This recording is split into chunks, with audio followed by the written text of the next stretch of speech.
The jungle moon of Lyrith was calm that evening, its sky glowing with silver clouds and twin suns fading behind tall blue trees. The air shimmered with soft light as firebirds flew between the branches. Among the shadows stood a young alien girl named Lyra, her pale green skin catching the last colors of the day.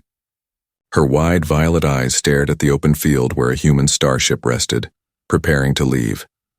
For years, humans had come to Lyrith to trade crystals and fuel. They were loud, strange, and full of laughter. But one human was different. His name was Captain Ross. He was older, maybe 30, with tired eyes but a kind smile. Lyra had met him when she was only 13, curious and shy. He treated her not as a child, but as someone worth talking to. He told her stories of faraway stars, of frozen moons and glowing cities, of oceans so deep you could fall forever. She listened like every word was magic. Lyra often followed him when no one saw. She watched him fix machines, talk with other traders, and share food with poor villagers. He never yelled or pushed anyone. To her, Ross seemed strong, brave, and good, like the heroes from her people's old songs. And slowly something grew inside her, something she didn't yet understand.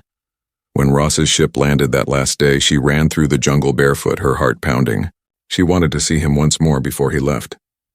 She wanted to tell him what she had never said before. At the landing site, engines roared, kicking up dust and leaves. Humans loaded boxes and machines. Ross stood near the ramp, checking his datapad. He looked different, tired, maybe sad. Lyra stepped out from behind the trees, clutching a small stone pendant she had carved for him. "Captain Ross," she called softly. He turned, surprise flashing across his face. "Lyra, what are you doing here?" She stopped a few steps away, her voice trembling. "You said you were leaving soon. I wanted to see you before you go." Ross smiled gently. "You've grown taller." She looked down, embarrassed, then held out the pendant. "For you, it's from my home river. It keeps travelers safe." He took it slowly, studying the small, uneven carving. "It's beautiful." "Thank you." Silence stretched between them. Behind him, his crew shouted that departure was ready. The ship's lights glowed brighter. Lyra took a deep breath. Her chest hurt, but she spoke anyway. "Captain, I want to go with you." Ross froze. The noise of engines filled the air. "What?" "I want to see the stars, the cities, everything you told me," she said quickly, her voice shaking. "I'll work hard, I can help, He held up a hand gently. "Lyra, you're too young. The stars aren't kind. It's not a place for you yet." Tears formed in her eyes. "But I'll get stronger. I'll learn. He stepped closer and knelt so his eyes met hers. "Listen to me," he said softly. "You have a good heart. But the galaxy is full of danger and people who don't care. Promise me you'll stay safe. Grow up strong. Maybe one day when you're older. Come find me." Lyra's lips trembled. "Promise." Ross smiled, placing the pendant string around his neck. "Promise." The ship's engines thundered, shaking the ground. Ross stood and backed toward the ramp. "Goodbye, Lyra." She tried to speak, but no words came. Only the roaring of fire and wind as the starship lifted. She watched as the ship rose higher, burning through the mist until it was only a bright point in the sky. The jungle fell silent again. She stood there for a long time, hair blowing in the hot wind, eyes wet but shining. Finally, she whispered, "I'll come back. I'll find you." Years later, that promise still echoed inside her. As the stars turned above her world, war began between species. Human ships stopped coming. Villages burned. The child who once chased light became a fighter hiding in the ruins. But in her heart, she never forgot the human with tired eyes and a gentle voice. Every time she looked at the sky, she whispered to the stars, "Wait for me, Captain." And somewhere in the endless dark, beyond her small broken moon, a human ship traveled between forgotten worlds, carrying a small river stone, pendant glowing faintly under the light of distant suns. The story of a girl who watched a starship leave was only beginning. The promise Lyra made that night became her light in the dark, but darkness soon swallowed everything. Not long after Captain Ross's ship vanished into the stars, the peaceful moon of Lyrith changed forever. The traders stopped coming. The markets fell silent and the skies filled with smoke instead of stars. The war between alien factions began over land, power, and human-made weapons left behind. One by one, the villages burned. The laughter of children faded into screams. Lyra's quiet home turned into a battlefield. At first, she didn't understand why people fought. Then she learned the truth. Humans had traded weapons to both sides. When they left, chaos followed. To the warriors, Lyra's kind became tools or targets. The young girl who once dreamed of stars now carried a knife instead of flowers. She trained with the survivors of her tribe, her small hands learning to aim, to strike, to hide. She learned to move silently through the jungle, her green skin blending with the mist. But every time she sat alone, she would pull out a small metal shard she had found at the crash site, part of a human engine, and stare at it like it was a piece of hope. Years passed. The soft voice of the man who once said, "Come back when you're older," became a whisper in her memory. Still, she never forgot. When she turned 17, Lyra joined a resistance group. The leader, an old warrior named Kale, saw her skill and spirit. He gave her a new name among the fighters, Shadowbird. She could strike and vanish before the enemy even blinked. But inside, she was still the girl who once believed in kindness. One stormy night during a mission, her squad ambushed a rebel camp. Blaster fire lit the jungle. The smell of smoke and metal filled the air. Lyra fought like the wind, swift and sharp, but then she heard a cry, a young child trapped under burning debris. Without thinking, she threw down her weapon and rushed through the fire. Her armor melted in places, her hands burned, but she lifted the child free. The enemy's bullets stopped as both sides stared in shock. No one had seen mercy in years. She carried the crying child to safety, her body trembling, and whispered softly, "You're safe now." That night, the soldiers began to speak of her differently. "She's not just a fighter," they said. "She's the heart of Lyrith." Still, the war continued. Supplies ran low, hope grew weaker, and rumors spread that the humans were returning, not as traitors, but as conquerors. Some feared them. Others hoped they would bring peace. One evening, as Lyra sat near the ruins of her old village, lightning flashed across the mountains, and she found something half buried in the mud, a small, cracked hollow device. She brushed off the dirt, pressed the button, and the screen flickered to life. A hologram appeared, grainy, damaged, but clear enough to make her heart stop. It was a human voice, rough, deep, and familiar. "Ross Expedition, stranded. Coordinates," the message broke, filled with static. Then a final line whispered, "If anyone finds this, help us. Please." Her hands shook. Her eyes widened. "Ross?" she whispered. The name felt like fire on her tongue. Could it be him? After all these years? Her chest tightened. The promise she made as a child returned like thunder in her soul. She looked up at the stormy sky, rain hitting her face, and said aloud, "I'm coming." Kale tried to stop her. "You go after ghosts, girl." That message could be years old, but Lyra only smiled faintly. "Then I'll find what's left of the ghost." She packed her gear, blaster blade, a small map, and the broken hollow device. Before leaving, she stood by the river where she once played as a child, where she had first seen Ross. The jungle was silent now, but she could still remember his voice saying, "Maybe one day when you're older, come find me." Now she was older. Now she was ready. Her journey took her through the burning skies of war-torn moons, across abandoned stations and dark nebulae. She traveled alone, guided only by the broken signal that called to her heart. Weeks turned to months. Every danger tested her will. She was hunted, wounded, betrayed, but she never gave up. The girl who once waited by the river had become a warrior of light in a dying galaxy. Then one night, as her small ship drifted through a forgotten system, her scanner beeped. A weak distress beacon appeared, marked Ross Expedition. Her breath caught. She stared at the coordinates glowing on her screen, hands trembling. She had found it. Her heart pounded as she whispered to herself, "After all this time."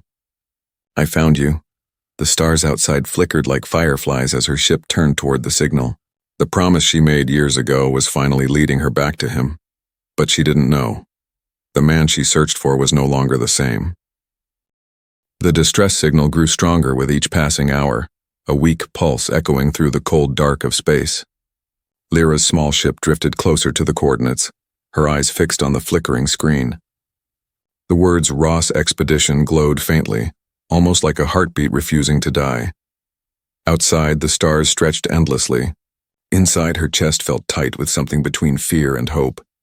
10 years had passed since that promise under the twin suns of Lyrath. 10 years since she watched his starship vanish into the clouds. And now, finally, she was following his voice through the void. As her ship broke through the mist of a dying moon, a massive wreck appeared in the distance, a broken human cruiser half buried in ice and dust. The once proud hull was covered in scars of battle. Fires burned inside the cracks and faint signals still blinked along the outer decks. Lyra's hands tightened on the controls. "Ross," she whispered. She landed near the ruins, pulling on her oxygen mask. The air outside was thin and sharp, biting at her skin. Her boots crunched against frozen metal as she stepped into the wreck. The corridors were dark, echoing with the sound of her breathing. Broken helmets and burned armor lay scattered across the floor. Every step forward was like walking through a graveyard of ghosts. She moved carefully, scanning each room, her weapon ready. The flickering emergency lights painted everything in red. In the silence, she heard a faint voice, a weak human voice coming from deeper inside. "Help. Anyone, please." Her pulse raced. She followed the sound until she reached a sealed door. The control panel was fried, but she tore open the wires and bypassed the circuit. With a hiss, the door slid halfway open, revealing a small med bay. Inside, a man lay on a cot, his uniform torn, his face hidden behind a cracked visor. For a long moment, Lyra couldn't move. Her heart pounded, her throat tight.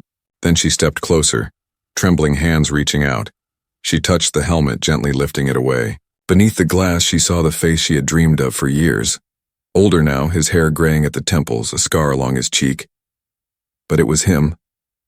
Captain Ross. "Ross," she breathed, her voice breaking. His eyes fluttered open, dazed and unfocused. For a moment he looked confused, then slowly, recognition flickered. "Lyra?" She laughed through her tears. "You remember me?" He smiled weakly. "Of course I do. I told you to come back when you're older." She nodded, her heart shaking. "I did." Ross tried to sit up but winced, his hand clutching his ribs. "You really found me," he whispered. "After all this time?" She moved quickly, helping him sit, checking the wound on his side. "You shouldn't talk. You've lost too much blood." He chuckled softly. "Still giving orders, huh? You sound just like me." She ignored his joke, wrapping a bandage around his wound. "Your signal was weak. Everyone thought you were dead." "Maybe I was supposed to be," he murmured, looking at the broken ship around him. "The war ended, but the galaxy didn't get better. We were left behind." Lyra looked at him, anger and sadness mixing inside her. "You left me behind too." Ross's eyes met hers, tired, full of regret. "I didn't mean to. You were just a kid. I wanted you to be safe." She looked away, blinking back tears. "I waited. I trained, I fought. I crossed half the galaxy. All for this moment," he smiled faintly. "You've grown stronger than I imagined. Stronger than you gave me credit for," she said, a little fire in her tone. Ross laughed weakly, then coughed. "Yeah, I deserve that." Suddenly her scanner beeped. She glanced down. It was detecting multiple life forms moving outside the ship. "Her blood ran cold, Ross," she whispered. "We're not alone." He grabbed his weapon slowly, grimacing. "They found me again," he said. "The raiders. They've been hunting for our tech." Lyra looked toward the doorway. "Then they'll have to go through me first." Ross stared at her for a moment, pride glinting in his weary eyes. "You really did come back older." Outside, footsteps echoed, metal boots against frozen ground. Lyra took position by the door, her pulse steady now. She was no longer the child by the river.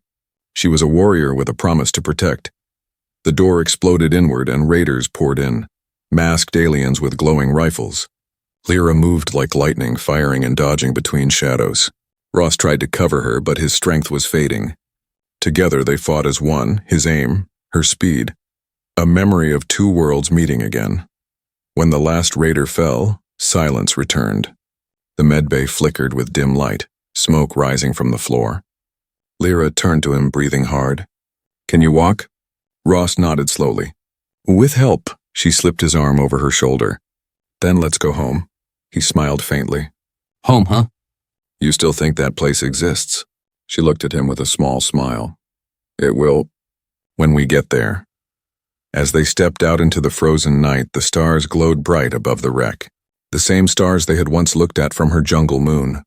Ross looked at her and whispered, "You really came back." Lyra nodded, eyes shining. "And I'm not leaving again." They walked together toward her ship, leaving the ghosts behind. Neither knew that their reunion would soon pull them into something much bigger, something that would decide the fate of both their worlds. The promise had been kept. But the real story had only just begun. The cold moon Ross had crashed on was only the beginning, not the end. When Lyra's ship lifted off with him aboard, the old human captain stared out the window in silence, watching his wrecked cruiser vanish below. His body was weak, his mind restless. The galaxy he once explored had changed, and so had she. Lyra sat at the controls, focused and calm. Her armor was scarred, her hair tied back, her every movement sharp and controlled. She wasn't the shy child he'd left behind on Lyrith. She was a soldier, a survivor. Yet behind her steady voice, Ross could hear the ache she tried to hide. "Coordinates set," she said. "Nearest human outpost is 6 days away if we don't get intercepted." Ross nodded slowly. "You shouldn't have come for me." She didn't look at him. "You told me to come back when I was older," she said softly. "I kept my promise." He smiled faintly, guilt flickering in his eyes. "I didn't think you'd remember." "I never forgot." Her voice was quiet, almost sad. "Even when the world burned, I remembered the human who gave me hope." The ship trembled as it entered hyperspace. Outside, stars stretched into streaks of white light. Inside, the two sat in silence, separated by years and choices. When Ross finally spoke again, his tone had changed. "You're part of the resistance, aren't you?" She glanced at him. "How did you guess?" "The way you fight," he said.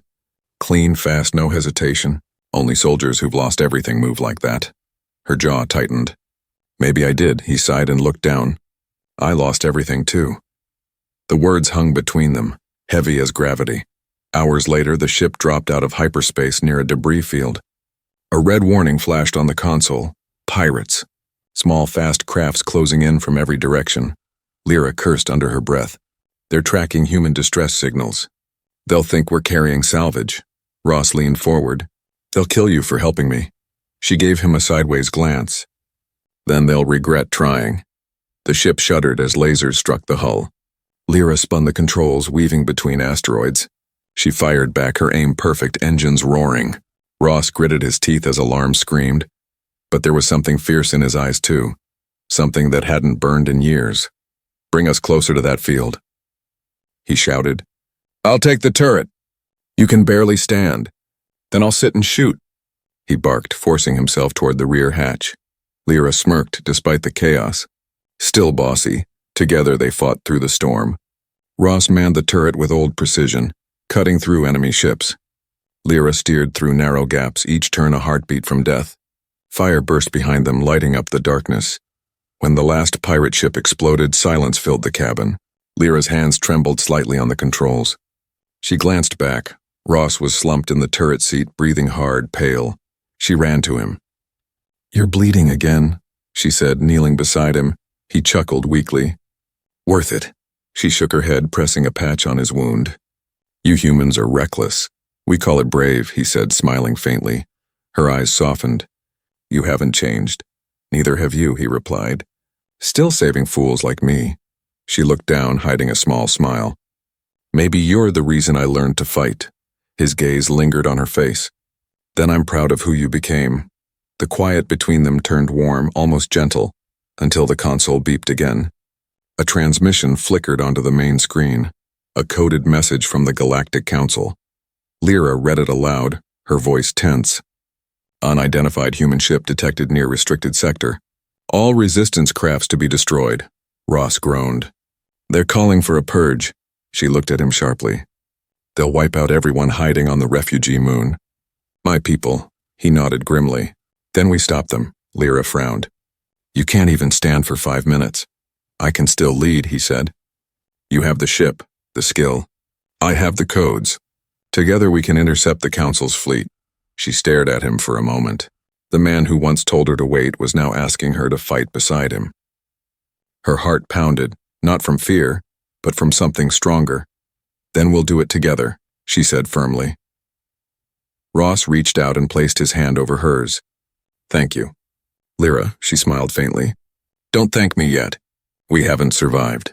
The ship turned toward the dark side of the nearest planet. Lightning cracked across the storm clouds below. Their mission had changed from survival to defiance.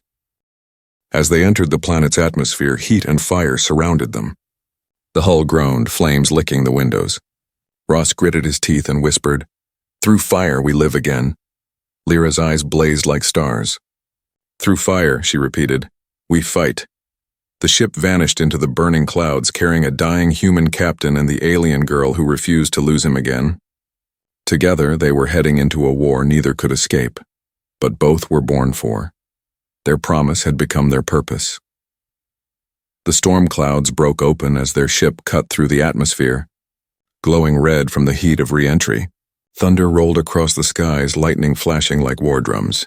Inside, Ross sat in silence while Lyra piloted through the chaos. His breathing was shallow, his face pale. He'd been wounded worse than he admitted. Lyra could sense it. She kept glancing back at him between maneuvers. "You're not fine," she said quietly. He smiled weakly. "You always did notice too much." "Because you lie badly," she shot back. "What are you hiding?" He didn't answer. He turned his gaze to the clouds instead, his mind far away. Below them stretched a dying world, the refugee moon of Irindra, where thousands of aliens had taken shelter from the Galactic Council's purge. The same moon Lyra had fought to protect for years. It was here the Council planned to strike first. Lyra landed the ship in a canyon filled with survivors. They ran to her as soon as the ramp opened, calling her name with relief. "Shadowbird." "You came back." She nodded to them, her voice strong but tired. "We don't have long. The Council's fleet is coming. Evacuate everyone you can." Ross stepped out slowly, holding his side. His human uniform drew nervous stares. "They won't trust me," he muttered. "They'll trust who I trust," Lyra replied. He gave her a faint look of surprise. "You're giving me too much credit. You earned it," she said, then turned to her people. "He's with me." The crowd quieted, eyes wary but obedient. Lyra had become their symbol of hope. Her word was law. As Ross helped with the evacuation plans, he often paused, gripping the walls when pain hit him. He thought no one noticed, but Lyra did. She saw the way his hands trembled, the way his breathing grew slower each hour. That night, when the refugees rested, she confronted him. The two stood outside near the ship, the sky filled with fire trails from falling debris. "Tell me what's wrong," she demanded. Ross looked away. "It doesn't matter." "It matters to me," he sighed. "There's a toxin in my blood from the crash. It's spreading faster than the meds can stop. I don't have much time." The words hit her like a blade to the chest. "How long?" "Days, maybe less," he said softly. "I came back to finish what I started, to help whoever I could before I go." Lyra stepped closer, anger and sorrow mixing in her eyes. "You came back to die?" He smiled faintly. "I came back to make it mean something." Her voice broke. "You should have told me. What would you have done?" He asked gently. "Risked your life trying to save me again?" "You've already done that once." Tears shimmered in her eyes. "I would have fought harder." Ross reached out, his hand trembling as he brushed a strand of hair from her face. "You already fight harder than anyone I've ever known." Lightning cracked across the horizon. Lyra turned away, hiding her tears. "You're not dying here. Not while I breathe." He smiled softly. "You always did have that stubborn fire." Before either could say more, an alarm blared across the camp. Scouts shouted, "Council dropships incoming!" Lyra's instincts took over. "Get everyone to the tunnels now," she ordered. Ross followed her, forcing his weak legs to move. Explosions thundered above as sleek warships descended through the clouds, firing plasma bolts that tore through the canyon. Dust and screams filled the air. Lyra dashed toward the command ridge, shouting orders. "Evacuation route Gamma. Keep the children first." Ross grabbed a comm link and sent out false signals to jam the enemy's sensors. His hands shook, blood dripping from his bandage, but he kept typing. "Come on, old man," he muttered. "One last fight." A blast hit near him, throwing him to the ground. Lyra rushed to his side, smoke swirling around them. "Ross!" He coughed, blood staining his lips, but smiled weakly. "Still here." She helped him stand, her voice breaking. "You're going to kill yourself." "Not yet," he said. "Not while they still need us." Together they ran through fire and falling debris, guiding survivors toward the last ship. Lyra's body moved on instinct: protect, fight, survive. Every scream pulled her back into the nightmare of her childhood, the same nightmare Ross had once helped her escape. As they reached the last transport, Ross stumbled again, collapsing near the ramp. Lyra caught him, her hands trembling. Stay with me, she pleaded. He looked up at her, eyes soft but fading. Lyra has promised me something. No, she said, shaking her head. Don't you dare say goodbye, he smiled sadly. Promise me you'll live. You'll lead them. You'll build something better than what we lost. Her tears fell on his uniform. I'm not leaving you. You already did once, he whispered, voice weak. And you came back stronger. That's who you are. She shook her head, her heart shattering.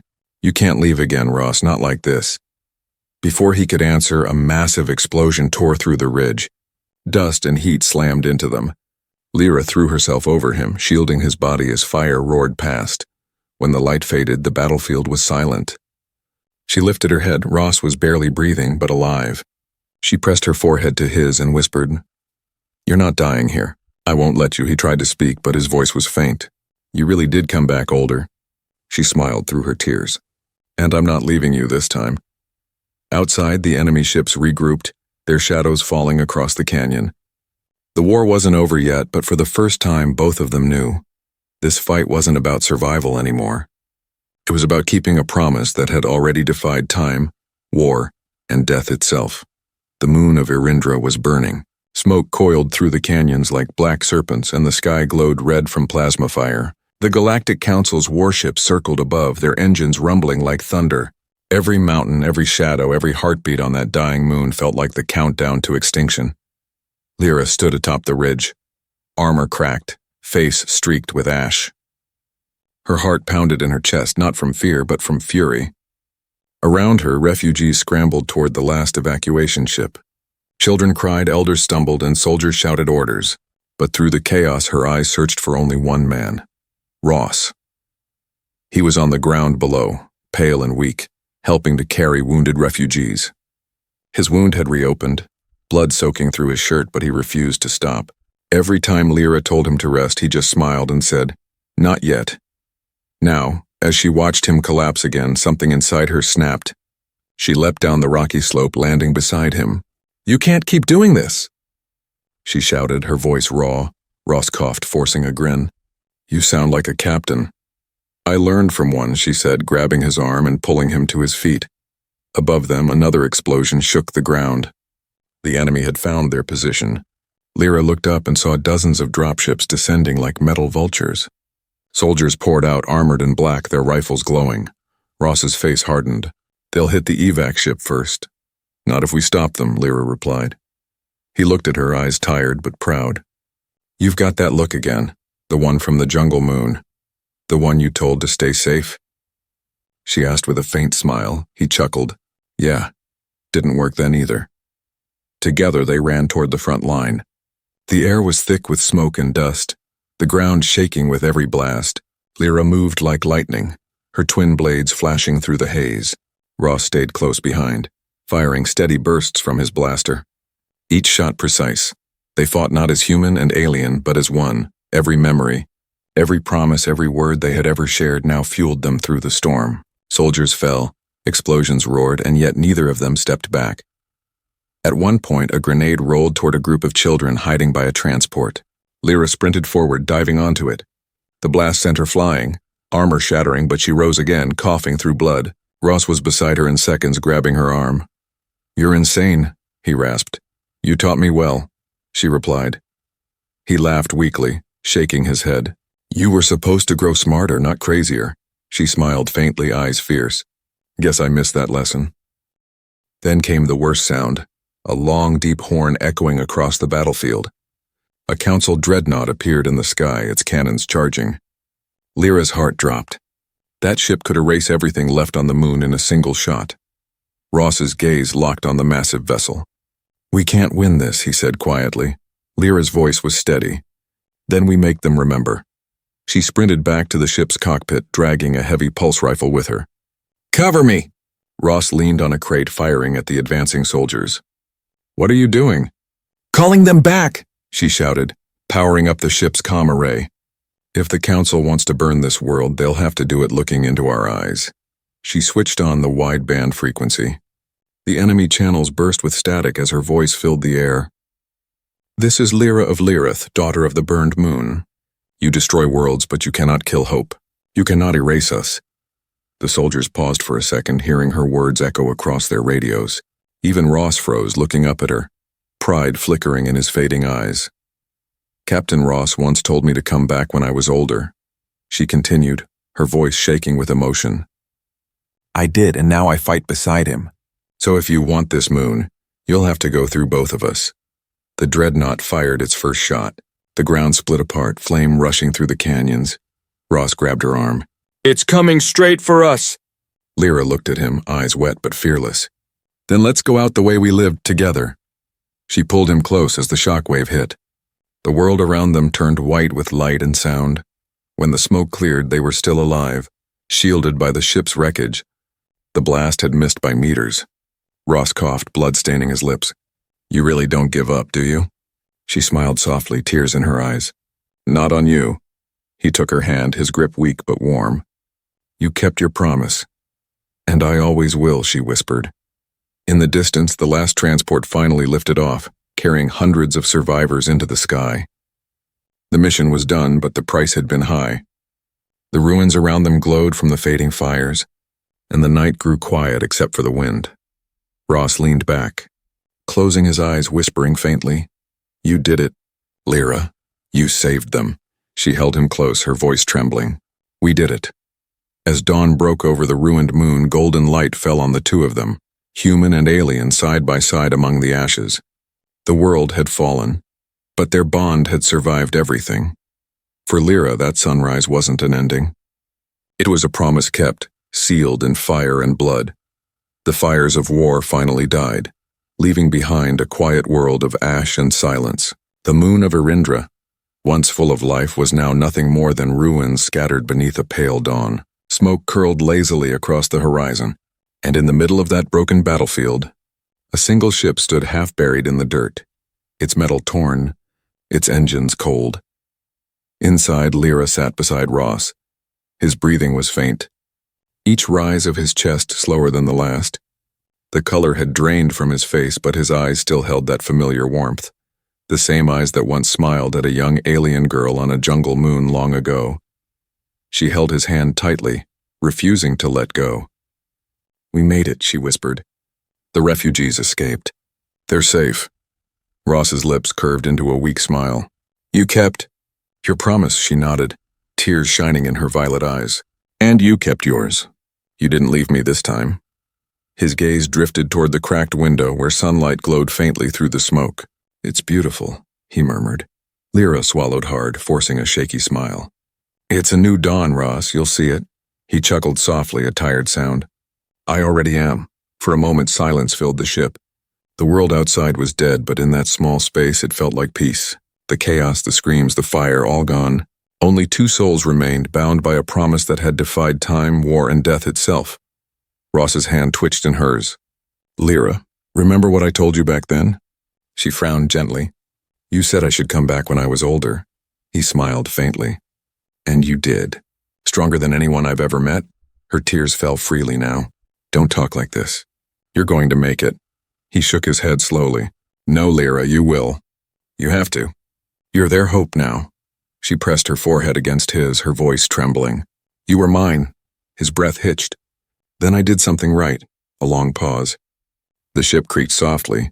Outside, the wind howled through the broken canyons. Ross's voice grew faint. You'll rebuild, Lyra, you'll lead them. You'll build the peace we could never find. She gripped his hand tighter, her heart breaking with every word. Please don't leave. Not when I finally found you. He looked at her, his tired eyes full of something deeper than pain. Pride, love, peace. You didn't just find me, you saved me. And with that, his fingers relaxed in her grasp.